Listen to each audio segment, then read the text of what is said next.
Olá, leitores e leitoras, sejam bem-vindos a mais um vídeo aqui no canal. E no vídeo de hoje a gente vai comentar um pouquinho sobre o livro Odisseia, do possível Homero. Antes de mais nada, eu queria dar dois avisos para vocês. O primeiro é, se você escutar qualquer tipo de barulho, por favor, desconsiderem. E tem uma criança aqui em casa.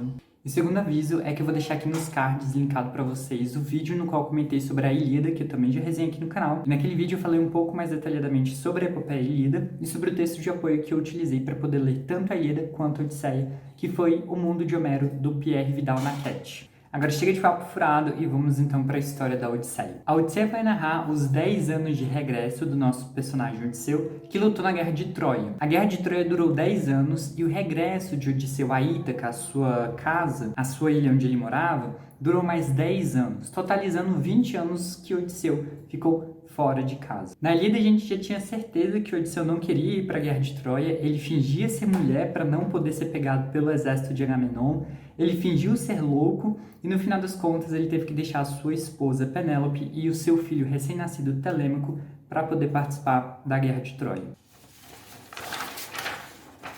Em papel.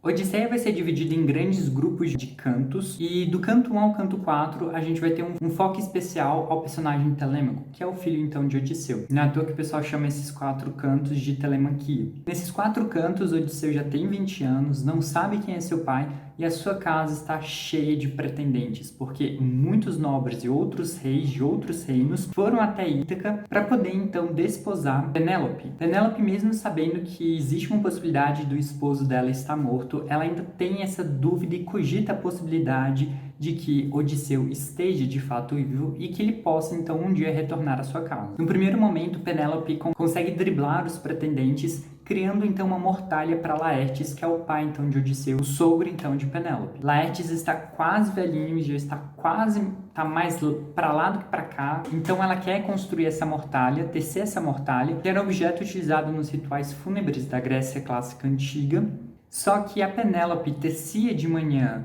essa mortalha e de noite ela destecia, ela desfazia o que ela tinha feito de manhã. Dessa forma ela ganhou bastante tempo, mas quando os pretendentes descobriram, acabaram forçando Penélope a finalizar a mortalha e de fato escolher qual era o pretendente. Durante toda a Telemaquia a gente vai perceber que Telêmaco é um personagem muito passivo, ele aceita demais o que está acontecendo, mesmo ele não querendo que as coisas aconteçam. Ele vê aqueles trocentos pretendentes comendo muito, bebendo muito. E 20 anos na Grécia Clássica Antiga, se você era um grego, você já tinha a idade o suficiente para poder participar da política. E até mesmo nesse assunto, Telêmaco é um personagem muito passivo. Ele quase não vai à Ágora, e quando ele foi à Ágora, ele foi para de fato falar para os pretendentes que ele queria a sua casa de volta. Os pretendentes não ficaram muito felizes com essa decisão de Telêmaco e cogitam também uma possibilidade de até matar Telêmaco. Só que em contrapartida, Atenas é uma deusa que vai proteger bastante Odisseu e Telêmaco, porque ela tem um vínculo muito próximo com esse guerreiro, e ela vai então instigar no Telêmaco a fazer uma viagem até as terras de Menelau e Nestor, que foram 2 grandes heróis que também participaram da Guerra de Troia e que já regressaram às suas casas. Então Telêmaco faz essa viagem e acaba descobrindo um pouco mais sobre o paradeiro do pai. No finalzinho da Telemaquia, a gente percebe que Helena de Troia, aquela mulher que causou os 10 anos da guerra, ela tem uma previsão com os pássaros e ela prevê que Odisseu está regressando à casa. Era muito comum naquela época as pessoas terem visão do futuro através do voo dos pássaros. Do canto 5 ao canto 12, nós vamos ter então os cantos que vão focar no regresso de Odisseu. Então a gente vai entender o que está acontecendo com Odisseu e por que ele demorou tanto tempo para chegar em Ítaca. Odisseu foi um dos personagens muito importantes dentro da Ilíada, porque a gente vai perceber que foi ele que teve a ideia do cavalo de Troia. E ao final da guerra, quando ele planeja voltar novamente a Ítaca, ele faz outras paradas em várias cidades, guerreando e aumentando o seu espólio.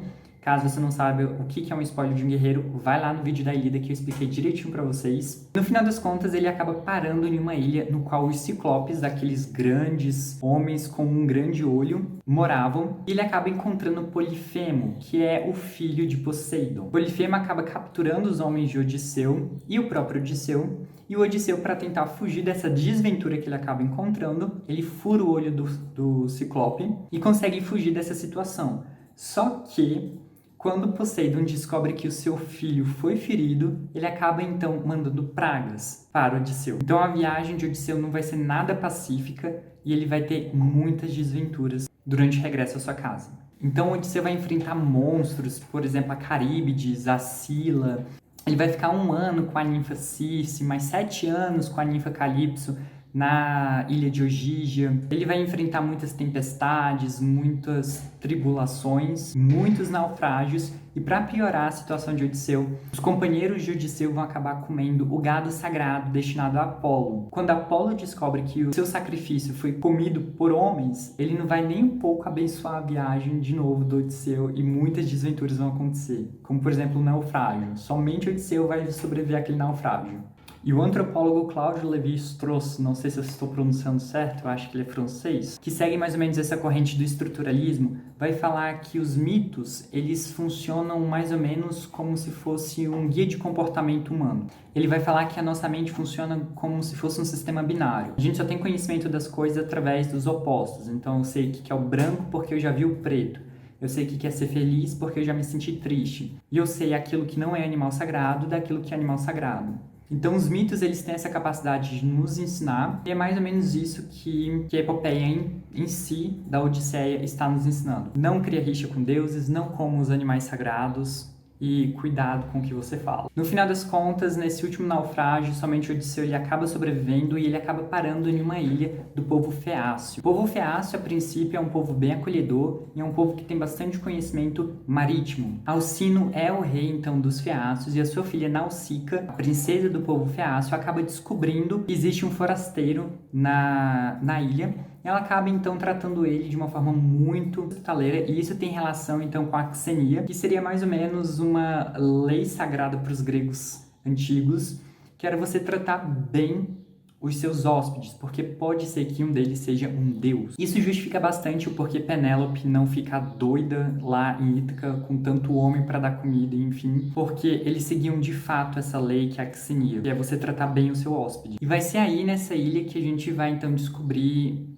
tudo que o Odisseu passou, ele vai contar tudo para o povo feácio e ele também vai pedir ajuda. No final das contas, o povo feácio vai dar essa ajuda, vai dar um grande navio para Odisseu, vai colocar bastante comida, bastante ouro, vai dar novos companheiros para Odisseu. E do canto 13 ao canto 24, a gente vai ter então a volta de Odisseu a Ítaca. Então, esse grupo de cantos, ele é denominado Ítaca justamente pela volta do Odisseu à sua cidade natal, a sua ilha. Atenas sabe que os pretendentes são uns homens bem violentos, então ela transfigura o corpo de Odisseu em um velho bem raquítico, muito fraco, e quase ninguém conhece o Odisseu naquela forma. E ele vai ficar muito próximo com Eurímaco, que seria um porqueiro lá que cuida dos porcos, enfim. E nisso Odisseu vai ficar sabendo tudo o que está acontecendo em Ítaca. Sobre os pretendentes, sobre a fidelidade de Penélope, sobre a viagem do filho, sobre o que os seus servos estão fazendo dentro da casa de Odisseu. E isso ele vai elaborar um plano, contando então para o seu filho que de fato ele era o Odisseu. Eurímaco, um vaqueiro, Telêmaco e Odisseu vão até os pretendentes e fazem uma chacina. Eles matam praticamente todo mundo e ainda por cima matam as servas que dormiram com os pretendentes. Violência? Acho que sim.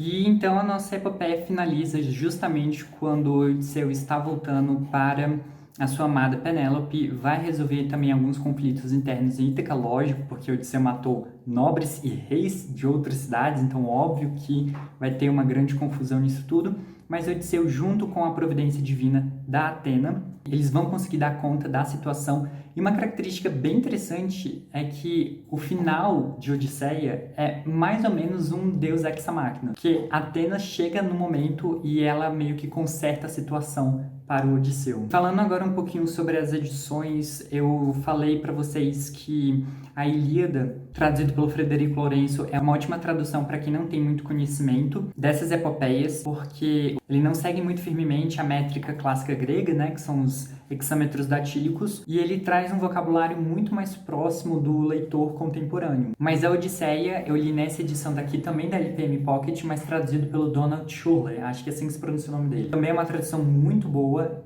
muitas vezes eu fiquei me perguntando qual seria a melhor tradução para uma pessoa leiga no assunto de epopeias começar mesmo a ler, mas fica aqui minha forte indicação desses dois tradutores. E do Donald Schuller eu também já li a Antígona, que é uma tradução que eu também gostei muito, e eu também já fiz resenha aqui para a trilogia tebana. Vou deixar linkado aqui nos cards, caso você ainda não viu. E no vídeo específico de Antígona, eu li um trechinho para vocês conhecerem como é que funciona a técnica de tradução do Donald Shirley. Caso você tenha interesse em pesquisar melhor a tradução que você vai ler, acho bem interessante você ir naquele vídeo de Antígona e prestar atenção no trecho que eu li dessa tradução. Além disso, eu queria recomendar um vídeo aqui no YouTube que, assim, é sensacional. Eu já indiquei o canal Acrópole aqui no meu vídeo do Profeta, do Khalil Gibran, que eu também vou deixar linkado aqui nos cards, caso você tenha interesse nesse livro, que é incrível. E o canal Acrópole, basicamente, é um projeto que tenta trazer pensamentos filosóficos de uma forma muito mais acessível e democrática. E o vídeo que eu vou deixar linkado aqui também nos cards para vocês verem é o vídeo da Lucilena Galvão. Ela fez um curso, se eu não me engano,